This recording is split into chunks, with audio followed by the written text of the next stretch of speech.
So Raj, it sounds pretty obvious going to bed early and getting up early, but it's kind of hard to do. Yeah, especially when your parents tell you that when you're young, they tell you go to bed early, go to bed early. It's time to go to bed. Automatically you fight it, and then you try to stay up later and later, and then the next night is worse. And then the morning comes and you're hating it, and Wish you would have went to bed and then earlier. you seem to be behind the eight ball like for the rest of the day, when you start your day late, you rush things, you forget one thing, and it just becomes worse and worse. And usually, it's not good. I even noticed today, if I'm not, I like to be at the race really early, and I may have nothing to do the first hour, Yeah. but I feel a lot more prepared by just being there, and then the days always seem to be going smoother when I get a head start. Yeah. I noticed that too. It's almost like if you give yourself enough margin of time, and then you're not, because if you don't give yourself enough, you're rushed. Yeah, and then it takes twice the energy to do things, it seems. Yeah. Yeah. Yeah. Yeah, it's good advice that a lot of parents tell the kids, but that you don't want to hear when you're a kid. No, Yeah. no, you're afraid you're gonna miss out on a bunch of things. You got to stay up, and I know that was one of the. It's tough. It takes a lot of discipline to do, even nowadays. I had to learn my lesson the hard way a couple times growing up. Yeah. When you're a teenager, you want to stay out late and hang out, and then you gotta do a nice 2-hour road ride at 7 a.m. Yeah. And you realize that you can't do that. You maybe get away with it one day, but you try to do that back-to-back days, it doesn't work out. Yeah, you learn quick that you're not really Superman. No, you're not. You're human, and you have limits.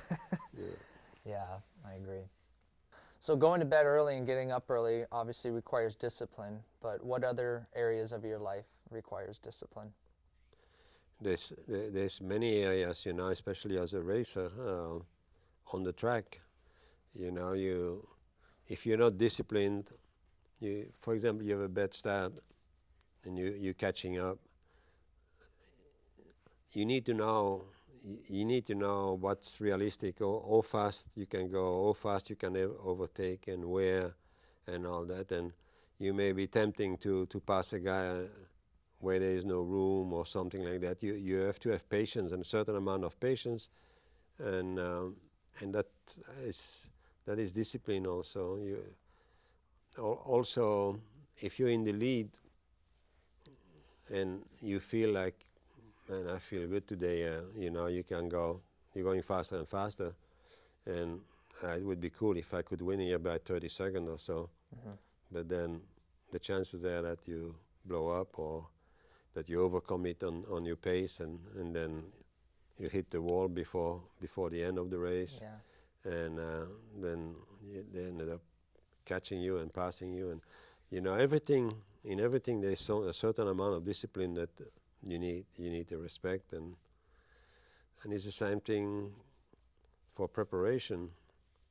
Even some days you're training and you have a routine, and but you need some kind of a schedule that you can stick to. And on an easy day, that when you feel everything is perfect and you're feeling strong and good, it's not beneficial to do extra work, because you're going to pay for it maybe 2 days down the road. Mm-hmm. You should save that energy and put it on ice somehow and bring it out when you really need it. And it's not necessarily to win practice.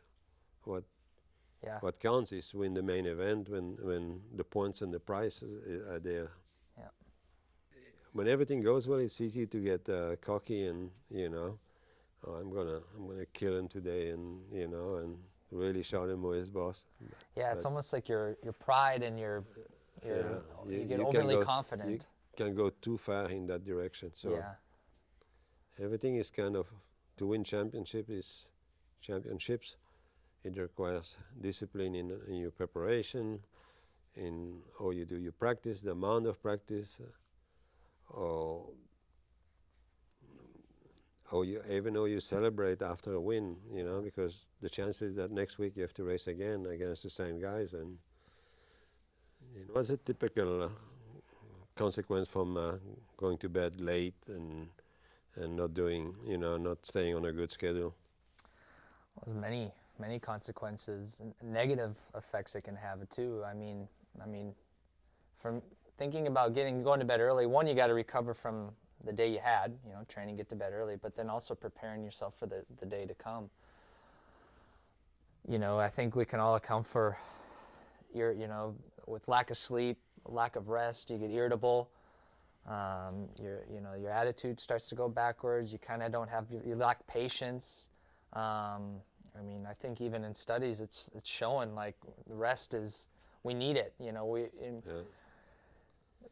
People who work 24/7, all day, every day, they're going to hit a wall. We have limitations. Not to, break the news to you, but we do have some limitations. We need rest. We need to take the time to rejuvenate. And if you just go wide open all the time and don't recharge the battery, you're not going to catch up, and you're just going to get further and further behind. And I think it's just going to relate to all your work. It's going to show in all your work and your work ethic. And I know when I'm on the dirt bike, I always thought if I didn't go to bed early, I know I'm going to be tired on the dirt bike riding the next day, or my training, whatever it is. And then I knew I was going to maybe even be short with my wife and the people around me.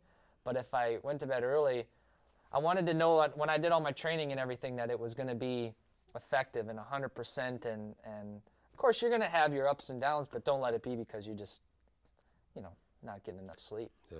And sometimes it's not even you're not out there partying. Sometimes it's just you're working a lot from the day before, the restrictions. You've got a lot going on in your life, and being able to balance that out. And it seems so simple, but it's amazing how many people don't follow the rule, that way. And you can help yourself a lot by some simple, basic things that is available to anybody. And I think we talked about it. Sometimes you got to say no to some things too. Yeah. If you overcommit yourself to all these things, you're going to leave yourself short on time to do that. So how do you have the discipline to say no, and when to say no to certain requests? Or well, as an athlete, of course, it's really, really difficult, especially like in our sport. The fans have pretty close access, They a lot of people get to come in the paddock, and they can rub elbows with you, and none of the fans want to be denied if you ask him for an autograph. But sometimes it's not really the right thing to do for the athlete when he's trying to focus on something, or trying to talk to his crew about what he feels about the bike and about his settings, and what can be done to the bike to make it perform better and fit the conditions better for the particular race. So you need to be able to say no in a nice way, and do it later.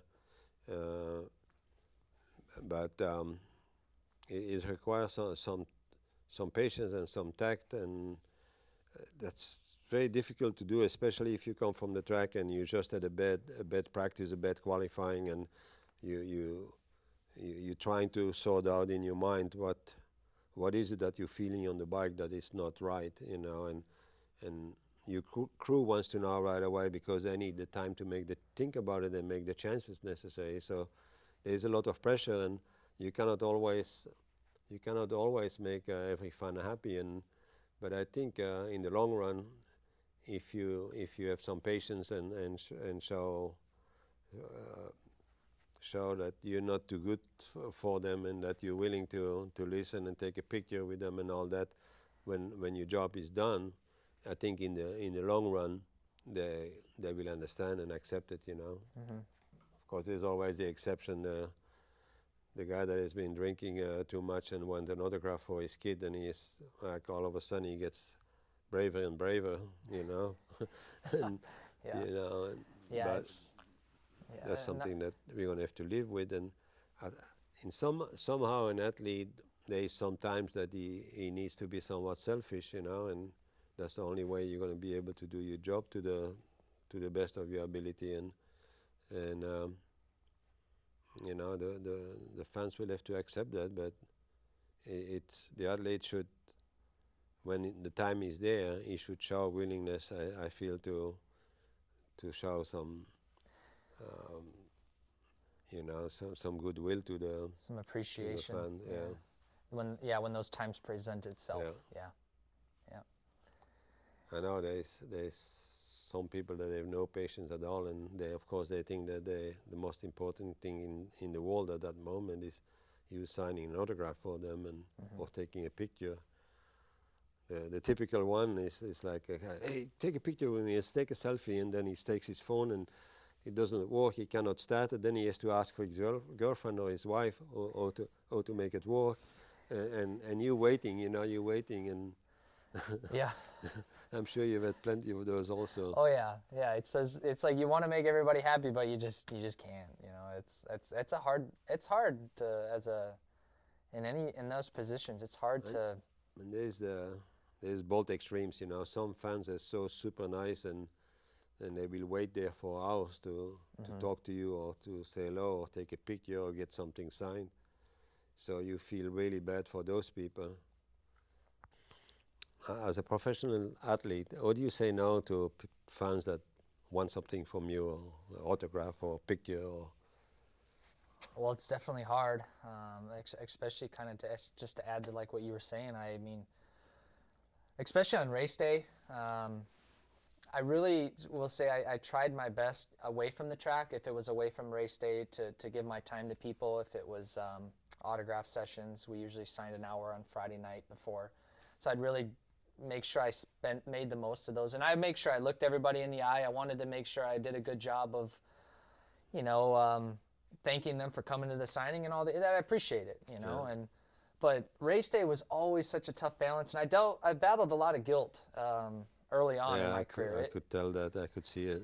And I mean, it's, of course, none of us can please everybody or make everybody happy. I mean, that's just impossible. But your heart hurts in a way that it's just like you wish you could, but you can't. And then you're, like you were saying, as a rider, you're also trying to balance out how do I become the fastest guy out there on the track? How do I make my bike work better? How do I relay this all to the team? And then you're thinking about the performance of how you're going to perform tonight, and then you have the pressure of performing, and there's just so many things going on in your mind that then on top of that, the fans are, of course, if they weren't there, we wouldn't be racing.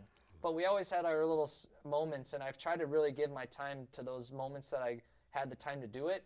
But if it was, if I had to get going up to the track, or if somebody quick pulled me aside and it was just unexpected, well, I had to, my heart was, I really appreciate it. I want to be good to you guys, but I got to go up there and do my job right now, and I got to go up to the line and race. And of course, I'd throw my head in there, a quick picture with somebody here and there, but there was a lot of people I had to say no to. And I remember Travis one year at Joliet at the supercross. You remember Travis was always super nice to the fans, and he cared so much about the fans. And so he's signing on the way to go to the starting gate. His bike is already at the gate. And he comes to the gate, and he realizes he doesn't have his jersey on, his riding jersey. How did that end up? I ended up running faster than I ever run before, back to the paddock to grab a jersey for him and bring it back to him. And he was finishing putting it on when the gate dropped. But Travis he went overboard the other way. He could not say no to the fans. He was so into making them happy that he cut himself short several times. Yeah, But that one, he almost missed the start, I remember. He set a good, he almost set the bar a little too high for all of us guys. Yeah. I remember in Minneapolis, we went to watch the Supercross. I think it was one of his first years on the 250 class.